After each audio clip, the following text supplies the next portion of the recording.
درویشوں کا ڈیرا 48واں خوابنامہ من کا آئینہ 22 جون 2018 یا درویش رابعہ رات کی حسین وادی سے سلام کہتی ہے۔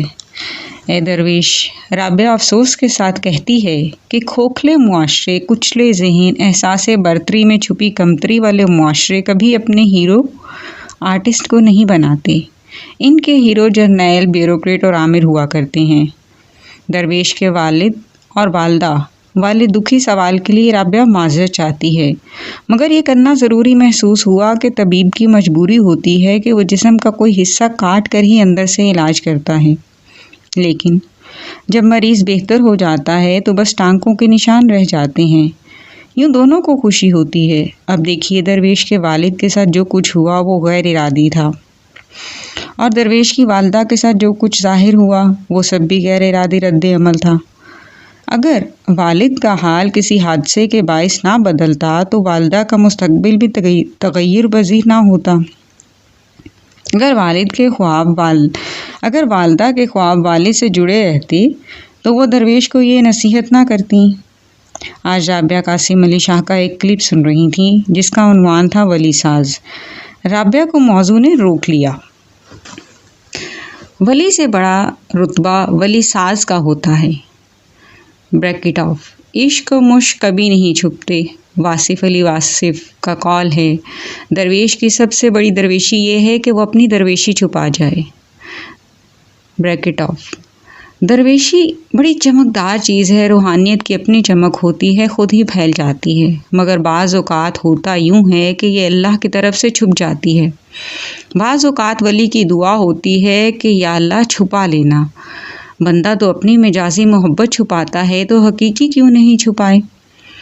ایسے بندے سے جب آپ ملتے ہیں تو آپ بے خوف ہو جاتے ہیں، وہ آپ کو زمان و مکان سے آؤٹ کر دیتا ہے۔ فرید الدین عطار کا واقعہ ہے کہ وہ سودا سلف بیچنے میں مصروف تھے۔ ایک فقیر آیا، کچھ طلب کیا تو انہوں نے کہا جہاں معاف کر، میرے پاس وقت نہیں ہے۔ تو اس نے کہا مرے گا کیسے؟ فرید الدین عطار نے کہا جیسے تو مرے گا۔ فقیر لیٹا، انا للہ و انا الیہ راجعون پڑھا اور اس کی روح پرواز ہو گئی۔ اسی لمحے فرید الدین عطار کی زندگی کا رخ ہی بدل گیا۔ ولی کی 3 اقسام ہیں: پیدائشی جیسے بلے شاہ، شاہ رکن عالم۔ بعض اوقات تربیت ایسے مل جاتی ہے کہ روحانیت جاگ جاتی ہے۔ یہ ممکن نہیں کہ ولی سے تمہاری محبت ہو اور ولایت نہ جاگے۔ صاحب حال کا تعلق صاحب حال بنا دیتا ہے۔ آج کی دنیا میں ایمانداری سے زندگی گزارنا ہی پورا چلہ ہے۔ آپ کو اپنے وقت کے ابو جہل سے واسطہ پڑتا ہے تو سمجھ آ جاتی ہے علم کیا ہے، اندھیرا ہی بتاتا ہے روشنی کیا ہے۔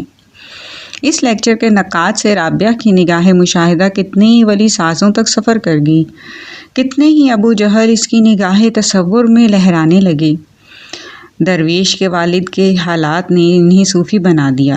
ان کی والدہ نے حالات کے رد عمل سے بیٹے کو دنیا تیاگنے سے بچا کر خدمت خلق کی طرف لگا دیا۔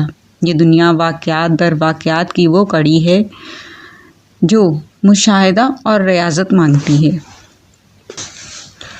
عورت مرد کے کسی بھی تغیر سے اسے کئی گنا متاثر ہوتی ہے، کیونکہ اس میں لینے اور دینے کی قوت بھی فطرت نے کئی گنا زیادہ رکھی ہے۔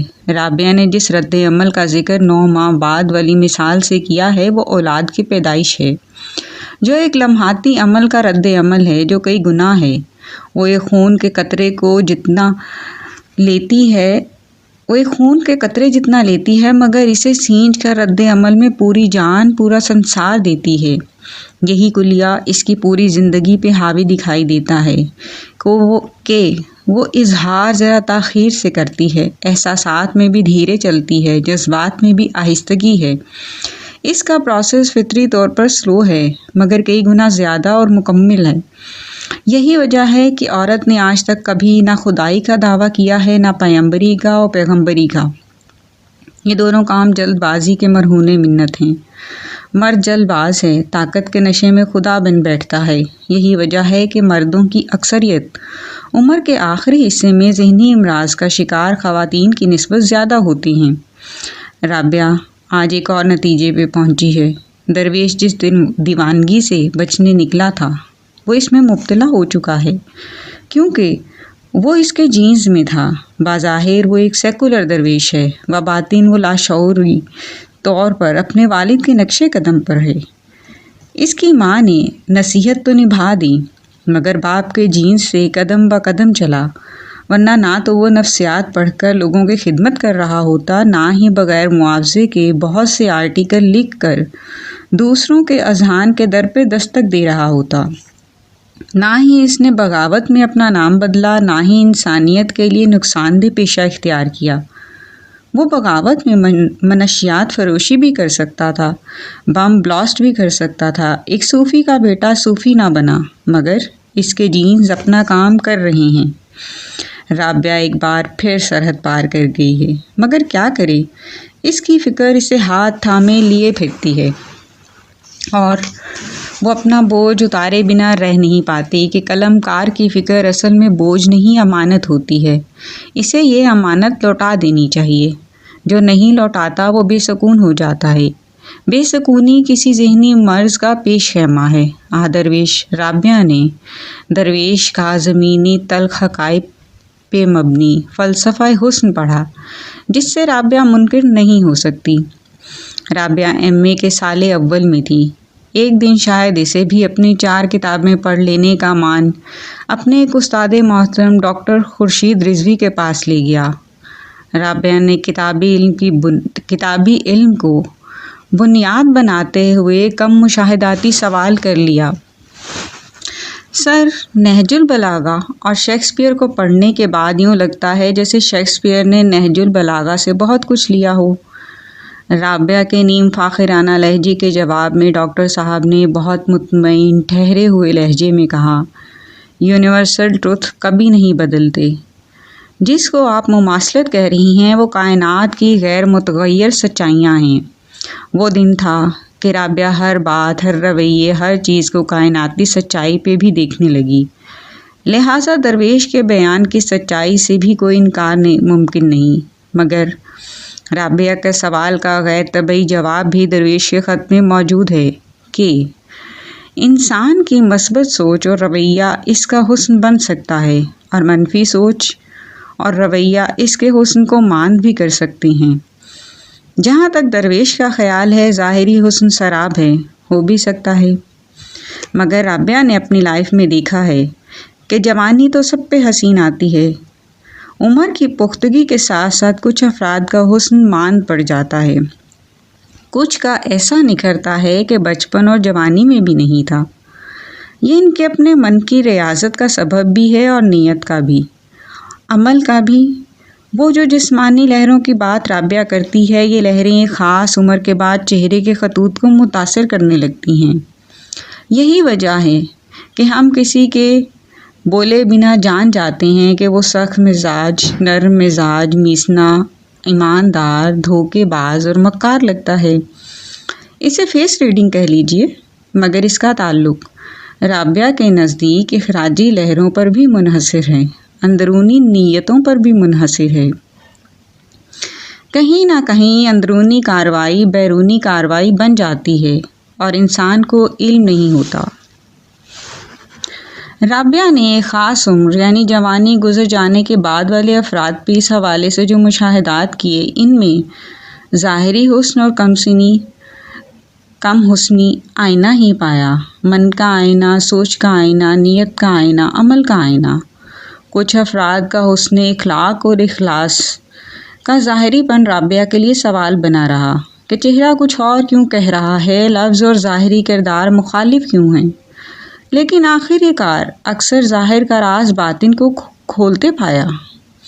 اس لیے رابعہ کے لیے ظاہر 100% سراب نہیں ہے۔